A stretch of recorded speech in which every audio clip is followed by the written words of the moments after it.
Hello student, पिछली class में मैंने डिस्कस किया था कि इलेक्ट्रिक फ्लक्स किसे कहते हैं।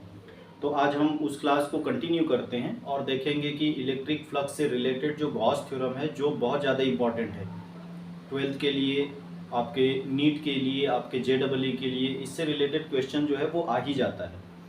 तो गॉस थ्योरम देखते हैं, ये गॉस थ्योरम क्या कहता है ना। तो गॉस थ्योरम ये क्या है। गॉस ने बताया था कि जब भी कोई क्लोज्ड सरफेस हो तो गॉस थ्योरम काम करेगा क्लोज्ड सरफेस पे। ऐसा नहीं है कि हर बार वो क्लोज्ड सरफेस पे काम करेगा, ओपन सरफेस पे भी वो काम कर सकता है, लेकिन उसके लिए हमको उस ओपन सरफेस को क्या करना पड़ेगा, पूरा एक गॉसियन सरफेस में बदलना पड़ेगा। ठीक है, तो आज की जो क्लास है, आज की क्लास में मैं आप लोगों को सिर्फ गॉस थ्योरम का डेरिवेशन बताऊंगा और इसके बाद का जो क्लास रहेगा उस क्लास में हम देखेंगे कि उससे रिलेटेड किस टाइप से क्वेश्चंस आते हैं और वो हमको किस तरीके से बनाना है। तो गॉस थ्योरम में गॉस ने ये कहा कि the flux through any closed surface is 1/ε times of total charge present on the surface. इसका मतलब ये हुआ कि किसी भी क्लोज्ड सरफेस से टोटल पास होने वाला फ्लक्स डिपेंड करेगा उस क्लोज्ड सरफेस के अंदर में कितना चार्ज है। उस क्लोज्ड सरफेस के अंदर में जितना चार्ज होगा उसका 1/ε टाइम्स होगा, चाहे वो चार्ज पॉजिटिव चार्ज हो चाहे वो चार्ज नेगेटिव चार्ज हो। यदि हमारा चार्ज पॉजिटिव चार्ज है, in case of positive charge के केस में इलेक्ट्रिक लाइंस निकलती हैं तो हम कंसिडर करेंगे कि फ्लक्स जो है उस सरफेस से बाहर निकलेगा यदि चार्ज पॉजिटिव है।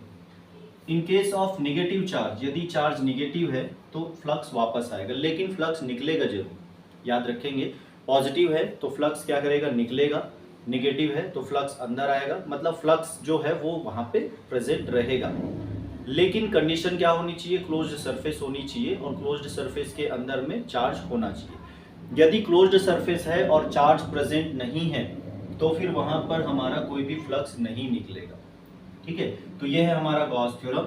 एप्सिलॉन 0 का वैल्यू आप लोग को सब पता होगा, 8.854 10⁻⁻12 इसका जो यूनिट है और इसका जो डायमेंशनल फॉर्मूला है ये आप दोनों याद रखेंगे। ये मैंने कूलॉम्स लॉ में बताया था, डिस्कस किया था, तो जो लोग वीडियो नहीं देखे वो एक बार इस वीडियो को जरूर देखें। 12th के बच्चे हैं, 12th के बच्चों का 12th का जो बोर्ड का जो एग्ज़ाम होता है उसमें इसका डेरिवेशन बहुत इंपॉर्टेंट है। तो मैं कोशिश करता हूं कि डेरिवेशन और जो आपके कॉम्पिटिटिव एग्जाम से रिलेटेड चीज़ें हैं वो पूरी चीज़ें मैं आपको डिस्कस करूं। आप पूरा वीडियो देखेंगे। इस वीडियो को मैं 2 पार्ट में लेके जाने वाला हूं। पहला पार्ट जो होगा वो हमारा सब्जेक्टिव पार्ट होगा। ऐसा नहीं है कि ये जो पार्ट होगा ये ड्रॉपरों के लिए काम नहीं आएगा। आमतौर पर क्या करते हैं ड्रॉपर, ये गलती करते हैं कि सीधा सीधा शॉर्टकट पढ़ने की कोशिश करते हैं।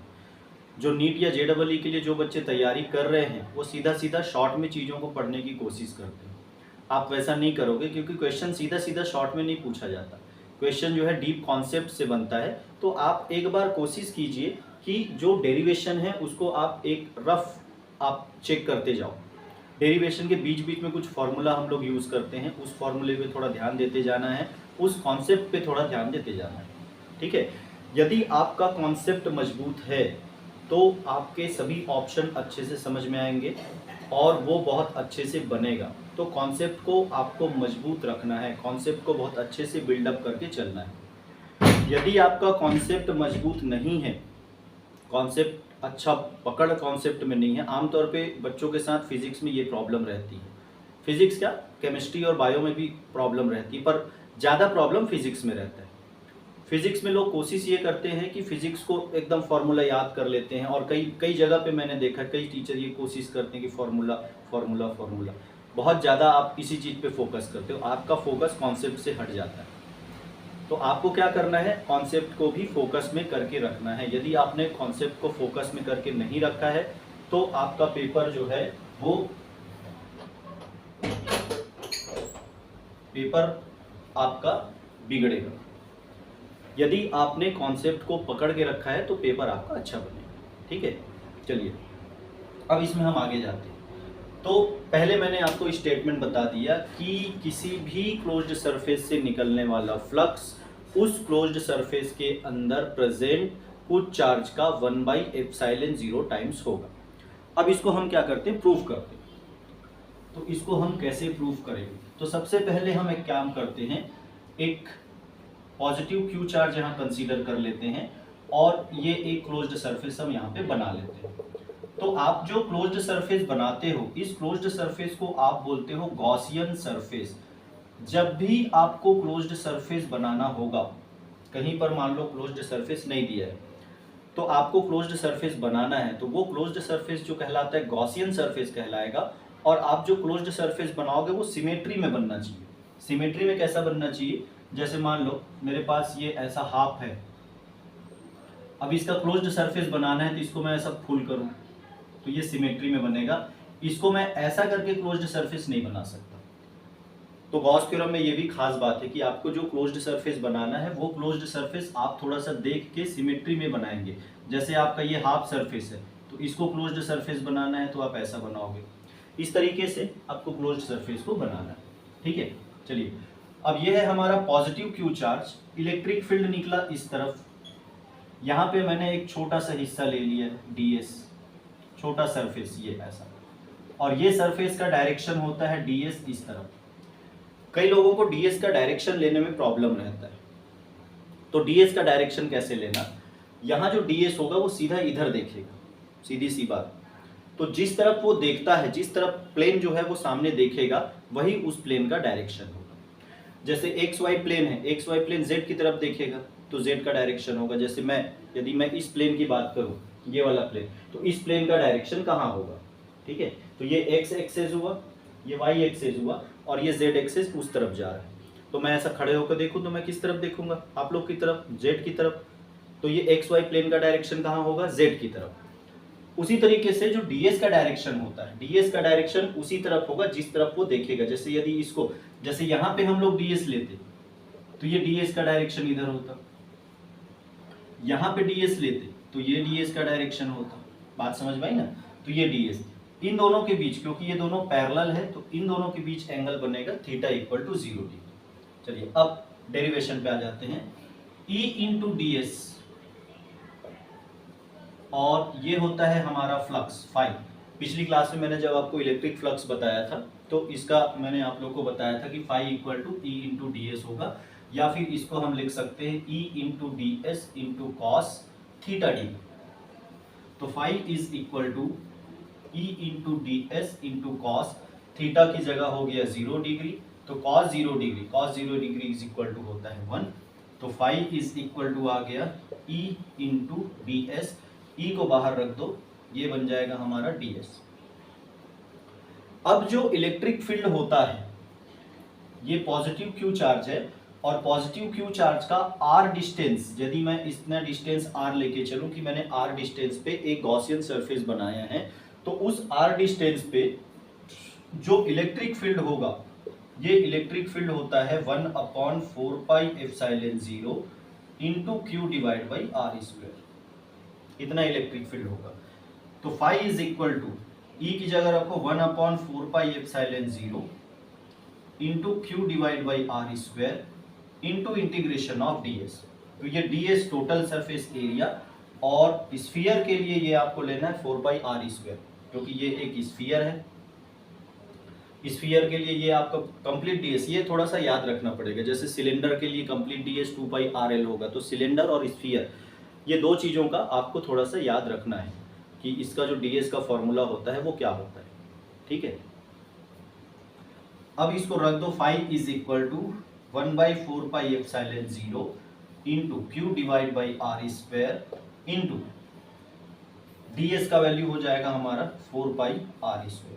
देखो क्या क्या कटा, 4π से 4π आप कैंसिल कर सकते हो, r स्क्वायर से r स्क्वायर आप कैंसिल कर सकते हो, तो आपके पास बचेगा q डिवाइड बाई ε0 जो हमको लाना था।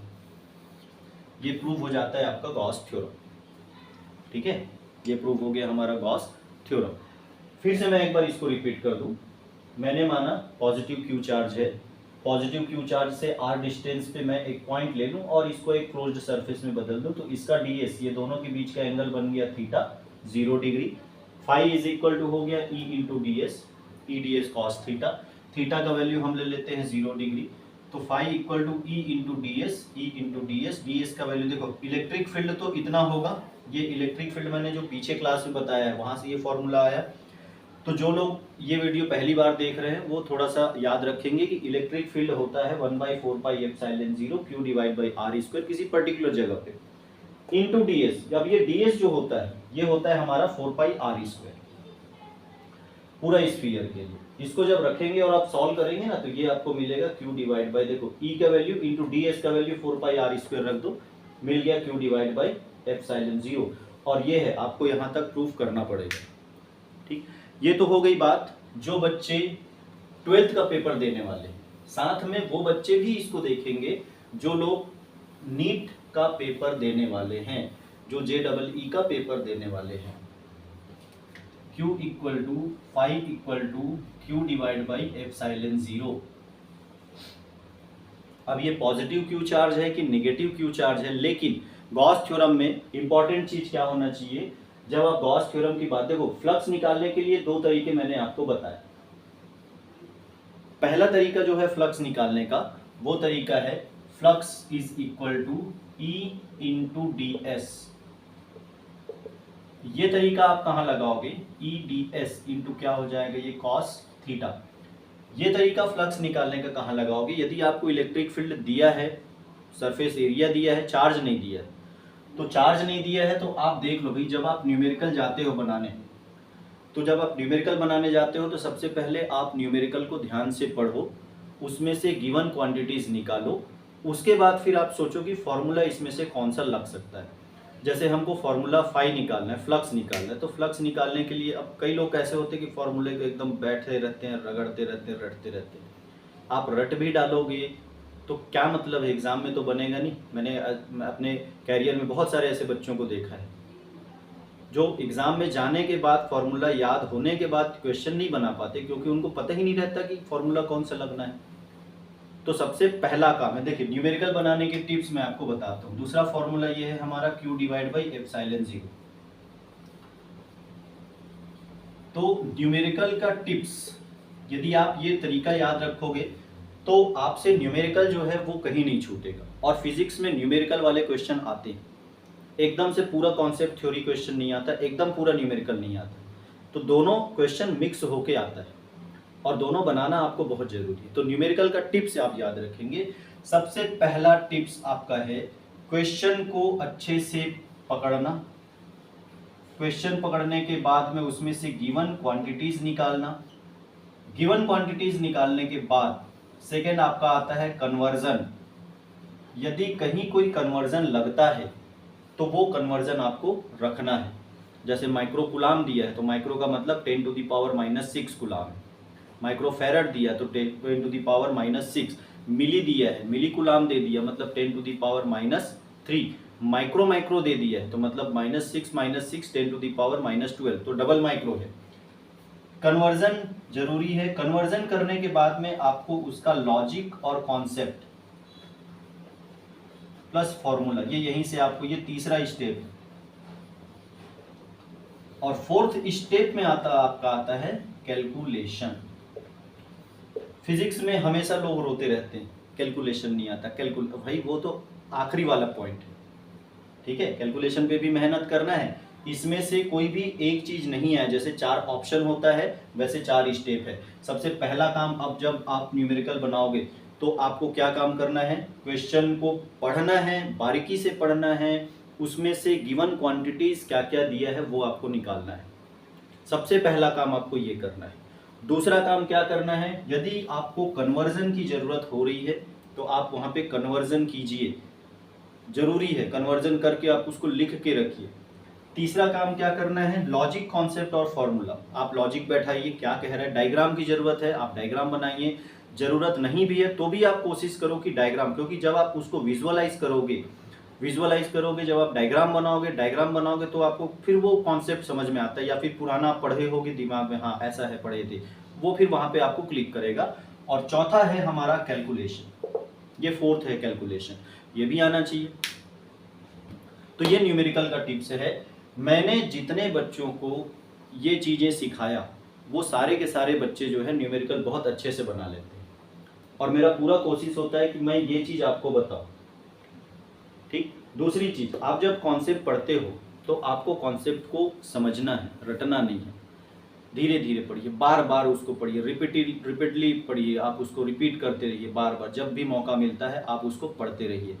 एक बार पढ़ के छोड़ना नहीं है, ये हमारी सबसे बड़ी गलती होती है। ठीक है।